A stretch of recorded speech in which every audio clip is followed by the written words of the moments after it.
আয় আয় তাড়াতাড়ি আয় ছাগল কোন জায়গার জলদি আর তাড়াতাড়ি আর আরে ফজলু ভাই কোন দেশে যাচ্ছেন? সৌদি আরব। কেন? সৌদি আরব? কিন্তু এই যে আপনার সাথে এরা কারা?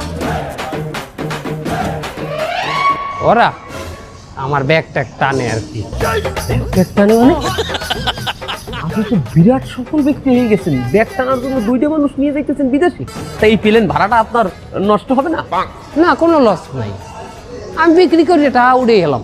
বিক্রি মানে আপনি কি সৌদি আরবে ব্যবসা করতে যাইতেছেন? জি। তা কি ব্যবসা? আপনার পণ্য কোথায়? পণ্য ওরা দুইজন।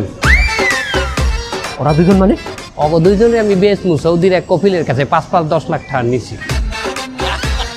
আপনি এদের কাছ থেকে 5-10 লাখ টাকা নিয়েছেন, আবার তাদেরকে বেচতে দেবেন? হ্যাঁ, আপনার কি বিবেকে বাঁধলো না? আমার তো বিবেকের তাড়নায় আমি এ কাম হরি নাই। তাহলে কিসের তাড়নায় করছেন? অভাবের তাড়নায়। অভাব? কিসের এত অভাব আপনার? আমার না, দেশের অভাব। দেশের অভাব না, দেশের অভাব মানে? দেশের অভাব বুঝেন না? দেশের দেন না অভাব অনটন। এই জন্য আমি চিন্তা করছি যে দেশের সমস্ত লোক নিয়ে আমি সৌদি আরবে বেচতে দেবো, এতে দেশের একটা হইবে না আর কি, উন্নয়ন হইবে না। এই যে দেশের সহজ সরল মানুষগুলোর ঠগাইয়া টাকা কামাইতে আছেন, এতে কি আপনার সৌদি দিয়ে খুব বেশি সোয়াব হইবে? অবশ্যই সোয়াব হবে। কেমনে? বেশি আমি দিয়ে ওমরা করিয়ে আসবো না ওখানে? তাছাড়া আমি মরুভূমিতে যাইয়া আমি উটের দুধ দিয়ে গোসল করি, তারপর আবার দেশে আসবো, একদম পিওর হইয়া আসবো, পাক পবিত্র হইয়া আসবো। আসলে ভাই দোষ আপনার না, দোষ অগমত সহজ সরল মানুষের, যারা আপনার মতো এই প্রতারক দালালদের বিশ্বাস করিয়া তাকে সর্বস্ব উড়াই দেয় আপনার হাতে।